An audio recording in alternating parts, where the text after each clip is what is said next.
இப்போ ரீசெண்டாக பேசும்போது ஹாட்டான விஷயம் ஜனநாயகன் படத்தை பற்றி சொன்னீங்க. ஸோ அந்த படத்தில் ஒர்க் பண்ண எக்ஸ்பீரியன்ஸ் இப்போ வரைக்கும் எப்படி வந்திருக்கு, நாங்கள் எப்படி எக்ஸ்பெக்ட் பண்ணலாம்?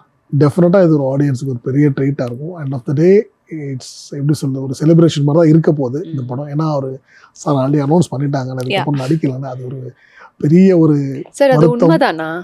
இல்லை அவர் நிஜமாவே சொல்லியிருக்காரு. பட் யாருக்கும் அதில் வந்து விருப்பம் இல்லை. விருப்பம் இல்லை. கண்டிப்பாக அவர் நடிக்கணுன்றதான் எல்லாரோட ஆசை, என்னோட ஆசையும். அது நடந்தால் சந்தோஷம் தான் படுவோம் கண்டிப்பாக. பட் அவர் ஒரு கால் எடுத்தாலும் ரொம்ப தீர்க்கமாக இருப்பாருன்றது வந்து எனக்கு ரொம்ப பழகுனதுல எனக்கு தெரியும். But still end of the day அது நடக்கிறது அப்புறம் பார்த்துக்கலாம். இல்லை உங்கள் ஸ்மைலில் தெரியுது. ஆப்வியஸாக உங்களுக்கு கதை தெரிஞ்சிருக்கும், நிறைய விஷயங்கள் தெரிந்திருந்தால் கூட இப்போ ஓப்பன் அப் பண்ண முடியாது. We can understand that. But அது ஒரு கம்ப்ளீட் ஒரு பொலிட்டிக்கல் என்ட்ரியை காமிக்கிற மாதிரி இருக்குமோ?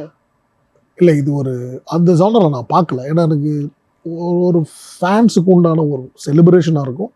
டெஃபினெட்லி ஒரு சோஷியல் மெசேஜஸ் அந்த மாதிரிலாம் இருக்கும், எல்லாமே இருக்கும் கண்டிப்பாக. ஏன்னா விஜய் சாரோட சூஸிங் ஆஃப் ஃபிலிம்ஸ் அப்படி தான் இருக்கும்.